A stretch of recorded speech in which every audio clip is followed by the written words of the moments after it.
اهلا وسهلا بحضراتكم قناة كروات كرو، ومعاكم امجد من قناة كروات كرو. لايك سبسكرايب وكل سنة حضراتكم بخير. لسه طبعا عيد اضحى مستمر، عيد سعيد على الجميع. كل الاسماء متداولة عن صفقات الزمالك، هنحكي موقف كل صفقة، هنحكي ايه اللي حصل. الصفقة دي تمت، الصفقة دي لا ابتعدت، الصفقة دي مفاوضات، الصفقة دي تقترب. كل الصفقة لها ظروف، اسماء متداولة كلها هنقول عنها صفقات اللي بيتحرك فيها الزمالك والنادي الاهلي ايضا، واخبار حديثه عن ازمه زيزو وازمه الزمالك ومواقف كتيره في نادي الزمالك ودور الاستاذ جون ادوار وما يحدث في الزمالك. طيب عناويننا النهارده، اقول عناوين مع حضراتكم، فانا عندي كده انا استخدم النضاره معلش عشان نقول عناوين وبعد كده نشرحها مع بعض. عندنا عناوين كتيره، عناوين مهمه هتهمكم خالص. طيب نعمل لايك سبسكرايب، يلا كده اضربوا اللايك لو سمحت، متشكر لحضراتكم سواء ضربتوا اللايك او لا.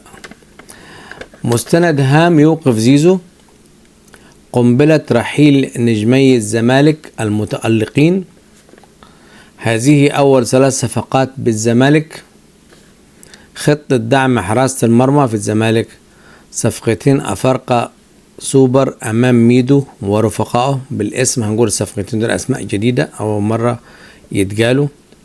سر 125 مليون جنيه دخلت خزينة الزمالك، 125 مليون جنيه تدخل خزينة الزمالك.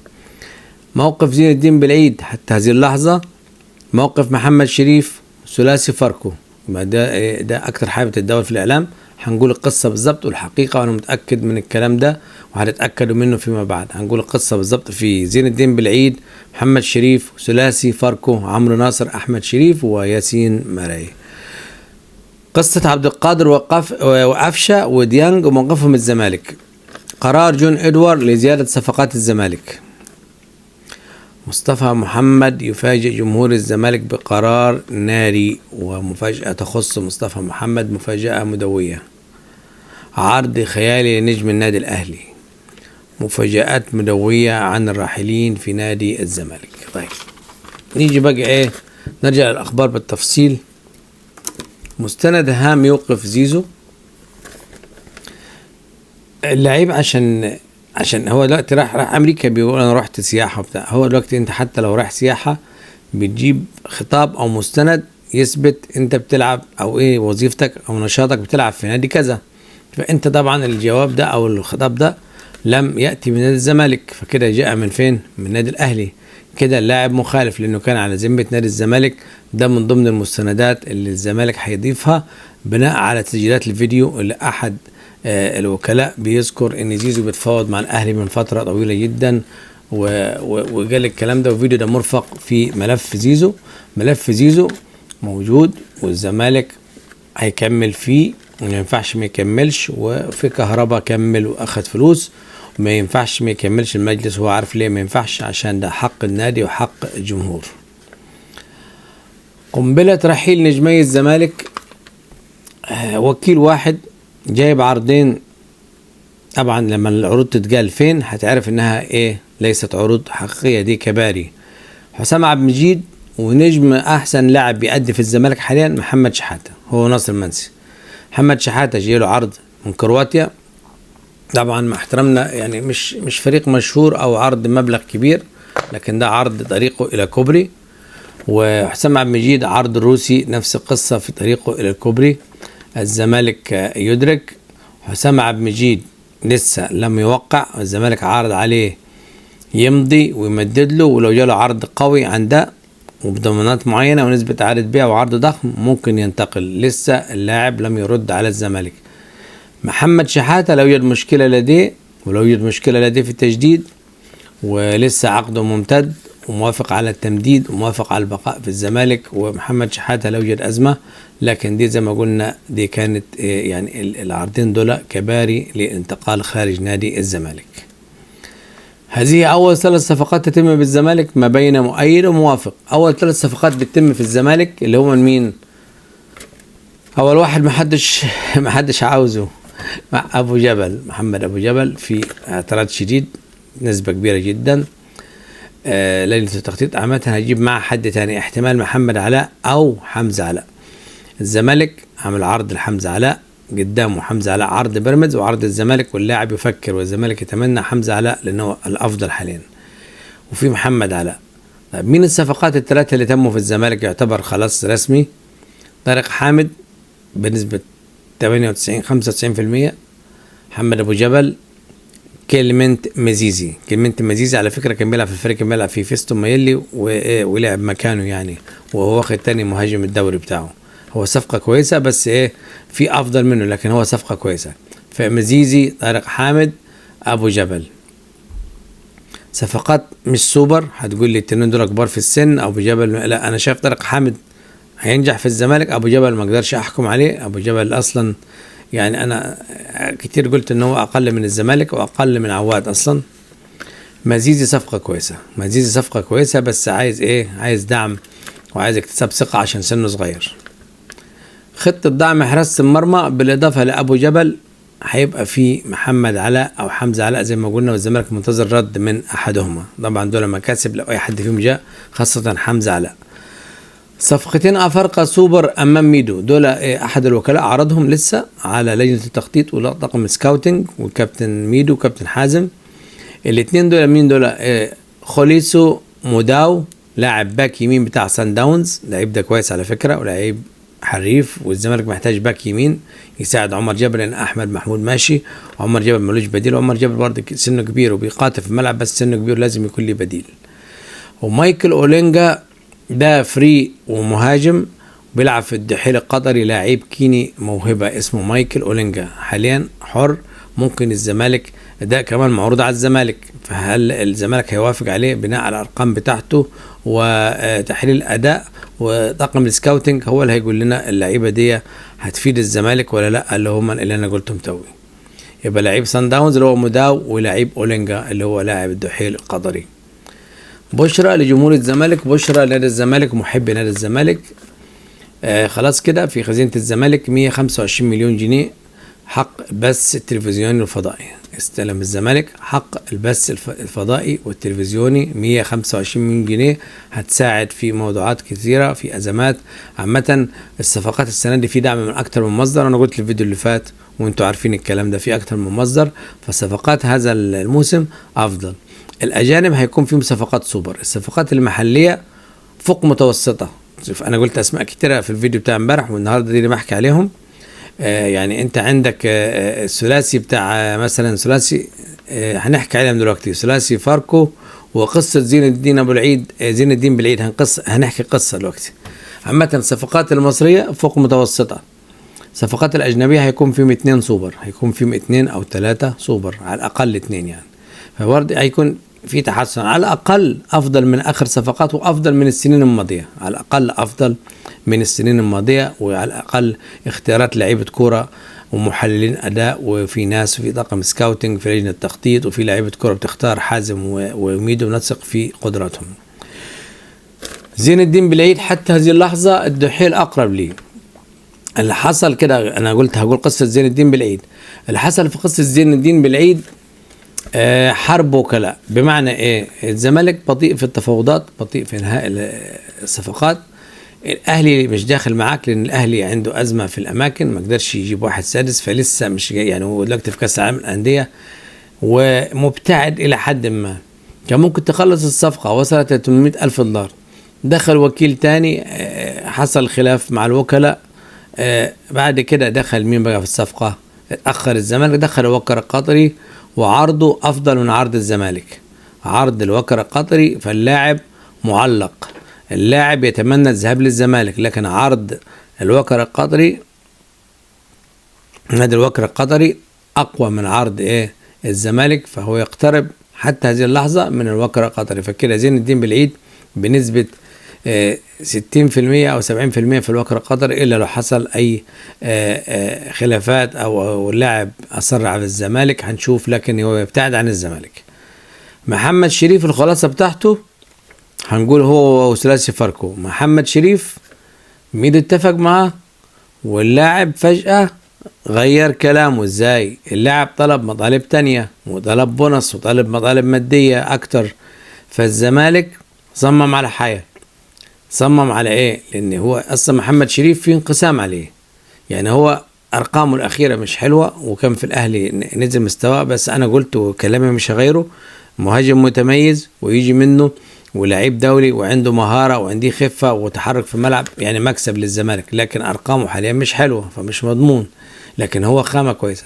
فالزمالك مصمم على المبلغ الاولاني القديم الذي تم تقديمه، ويرفض المطالب الجديده اللي ضربها محمد شريف بعد ما تم الاتفاق. فدي الصوره، فالكره في ملعب محمد شريف هيوافق على مبلغ الزمالك اللي عرضه في الاول ولا لا؟ تمام. طيب، ثلاثي فاركو الزمالك بيخلص معاهم عن طريق استاذ جون ادوار، كان راجل شغال في فاركو.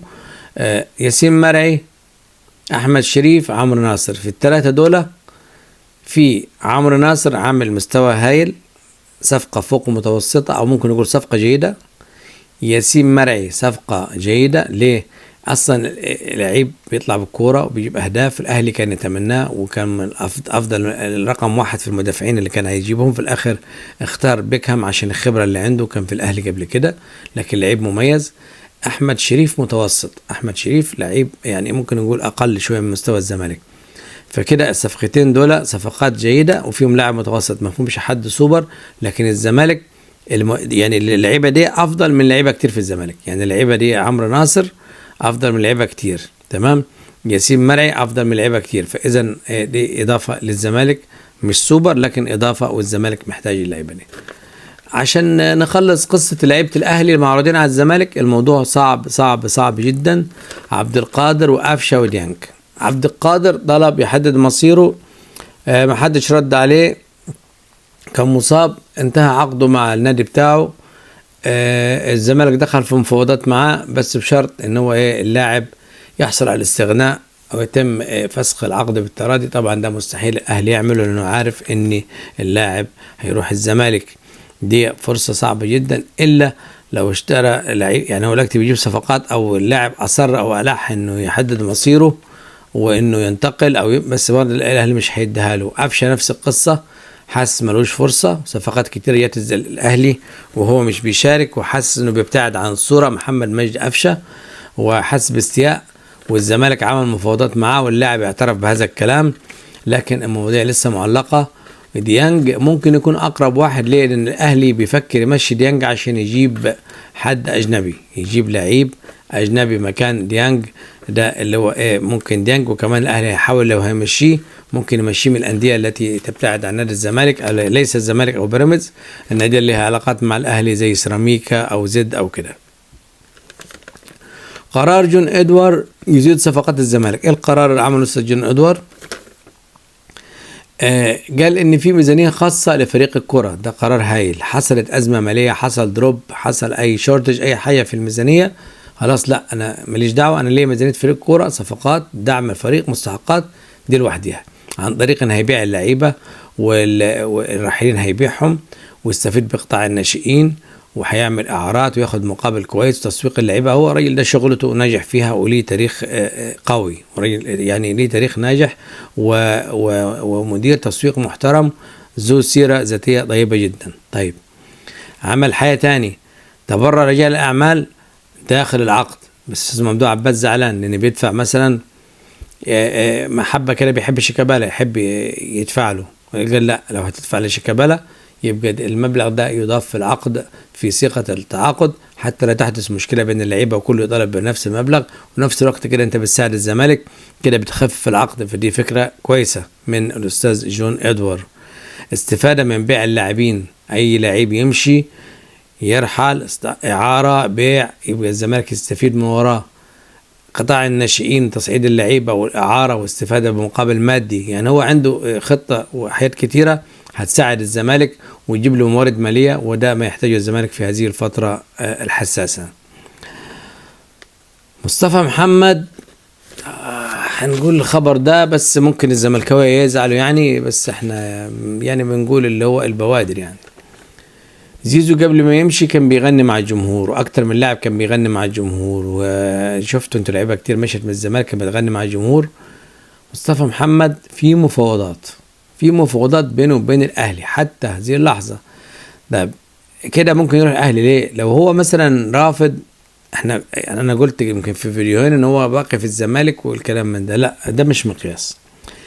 المفاوضات شغاله. لو انا كمصطفى محمد رافض، لا يا كابتن انا مش هروح اي نادي، انا باقي، ولو رحت اروح الزمالك وشكرا، انا بعتذر طبعا، اتمنى اروح اي نادي وكان شرف كبير وامشي. لا، مفاوضات شغاله وفي مطالب ماليه، والاهلي بيزود المطالب الماليه، ومفاوضات شغاله، وناس من الزمالك تواصلوا معاه وقالوا له عايز تيجي الزمالك تعالى، يا ريت تيجي عندنا، بس المهم ما تروحش الاهلي، واحنا نتمنى تيجي الزمالك لو عايز تيجي، المهم ما تروحش الاهلي. واللاعب في مفاوضات، اتوقع مصطفى محمد يكون في الاهلي، دي هتكون طبعا قصة مؤثرة او كده في الزمالك، لكن هو مش بيلعب في الزمالك حاليا، لكن طبعا لعيب من لعيبة الزمالك وبيلعب في محترف في فرنسا، ما هوش اعلى حاجة، لكن هو مهاجم مميز، يعني هو حاليا مش في التوب بتاعه، لكن مهاجم مميز احسن من مهاجم الدوري حاليا كلهم، يعني هو يتفوق عليهم يعني. فمصطفى محمد بنسبة كبيرة ده توقعي يكون في النادي الاهلي، طالما المفاوضات بتسير حتى هذه اللحظه، في مفاوضات، طالما في مفاوضات يبقى انا رافض قابل المبدا، يبقى انا ممكن اروح النادي، ادي فكره. فاللغه دلوقتي لغه احتراف، وانسى الانتماء خليه على جنب.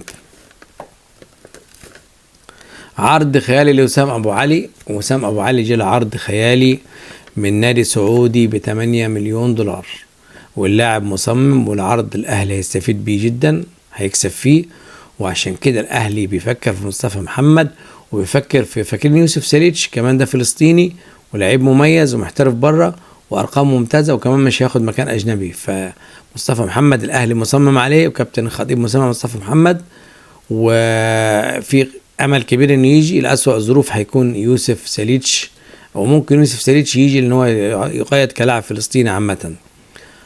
مفاجآت مدوية عن الراحلين، هنقول لكم خبر هيبقى غريب شوية، احتمال يكون من ضمن الراحلين عبد الله السعيد، احتمال يكون من ضمن الراحلين عبد الله السعيد، مصطفى شلبي ودونجا. عبد الله السعيد، والمفاجأة في 2 لعيبة انقذهم القدر، وواحد انقذه احد مدربين الزمالك وقال ممكن نحتاجه في الدفاع ومش وحش وبيتقدم، ممكن يجي منه، مصطفى الزناري. واللاعب الثاني اشاد بيه كابتن ايمن الرمادي، وكان متالق في كاس مصر واعطاه قبلة الحياة، سيف جعفر. سيف جعفر باقي، مصطفى الزناري. مين الراحلين؟ عبد الله السعيد يقترب من الرحيل، عرض الزمالك 15 مليون زائد 5 مليون بونص. مصطفى شلبي يقترب من الرحيل بعد يعني غضب الجمهور وتذبذب مستواه الرهيب. دونجا نفس القصة، محمود الشناوي الحارس الشاب، مهاب ياسر، محمد عاطف، أحمد رفاعي المدافع الشاب، حازم أسامة، أحمد محمود، وإعارة أو بيع، يا إما إعارة وبيع لأحمد الجفاري وحسام أشرف. والزمالك عامة بيحكوا عن مهاجم مغربي ومهاجم جزائري، الأسماء محدش عارفها، صفقات اللي هيجيبها الزمالك هجومية هتكون أجانب، اتوقع يعني، بس الله اعلم، ده توقع يعني بناء على معلومات قبل كده، وفي معلومات حاليا بتتداول في المواقع العربيه في الجزائر والمغرب، ان يكون معاذ الضحاك في الزمالك ويكون فريد الملالي. معاذ الضحاك اللاعب المغربي الموهوب الحريف، وفريد الملالي احد الاجنحه المميزه من الجزائر. عادل بولبينا دخل في مين بقى؟ دخل في بيراميدز بعرض خيالي، وممكن يروح بيراميدز او يحترف في الخارج، وكمان احد الانديه القطريه بتفاوضه، لكن ابتعد عن الزمالك، مطالب ماديه كبيره، واللاعب يقرر الاحتراف في الخارج. دي كل اخبارنا وحدث اخبار، اتمنى اكون غطيت كل الصفقات. انا اتكلمت على اكتر من 8 صفقات يتحرك فيها الزمالك، ما فيش غير 3 يعتبر تم حسمهم، والباقي معلق ومفاوضات وفي ابتعاد وكده، يعني مش كلهم تموا، في 3 بس تموا، والباقي في طريقة مفاوضات حتى فتح القيد يوم الأربعاء 11/6 فتح القيد للكرة المصرية.